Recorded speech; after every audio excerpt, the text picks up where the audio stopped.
26 दिसंबर 1994 को वो कार से अपने दफ्तर के लिए रवाना हुई। कार के पिछली सीट पर वो बैठी थी। कार ड्राइवर चला रहा था कि सामने से आ रही बस से टक्कर हुई और ये हादसा इतना शदीद था कि उर्दू अदब की अजीम शायरा परवीन शाकिर अपने जख्मों की ताब न ला सकी और अस्पताल पहुंचते पहुंचते उनका इंतकाल हो गया।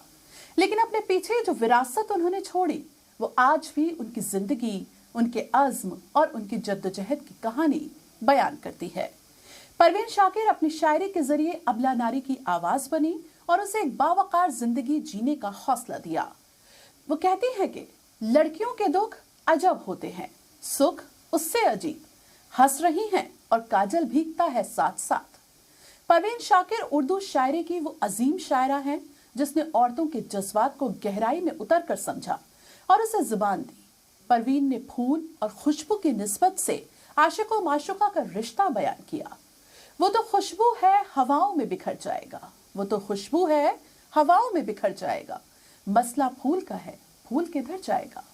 26 नवंबर 1952 में कराची में पैदा हुई परवीन शाकिर के वालिद सैयद शाकिर हुसैन का ताल्लुक हिंदुस्तान की रियासत बिहार से था और उन्हें शायरी अपने बाबा से विरासत में मिली थी।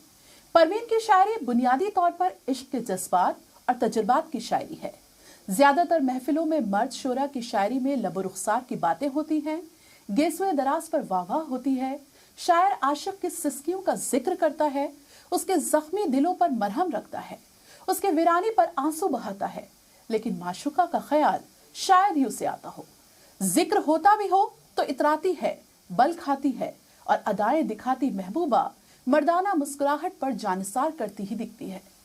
उसके पैर के छाले और दिलों के आबले किसी को नजर नहीं आते, लेकिन परवीन के यहाँ ऐसा नहीं है।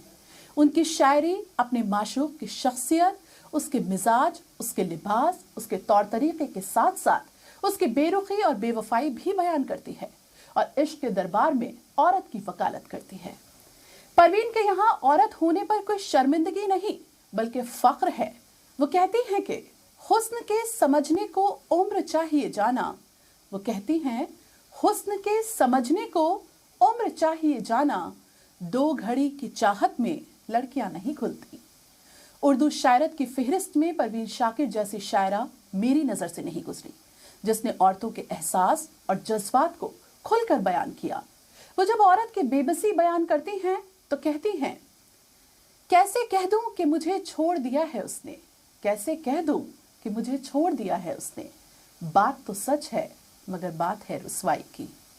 एक लड़की समाज में बदनामी और रुसवाई से कितना खौफ खाती है कि हक बात भी बयान नहीं कर सकती।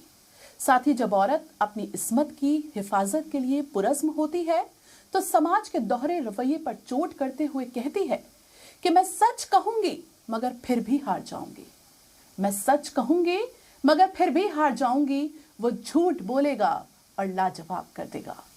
बहुत कम उम्र में परवीन शाकिर ने इस दुनिया को अलविदा कहा, लेकिन उनकी शायरी, उनके जज्बात की तर्जुमानी उर्दू ज़बान में होने वाली महफिलों में किसी न किसी तौर पर शामिल रहती है।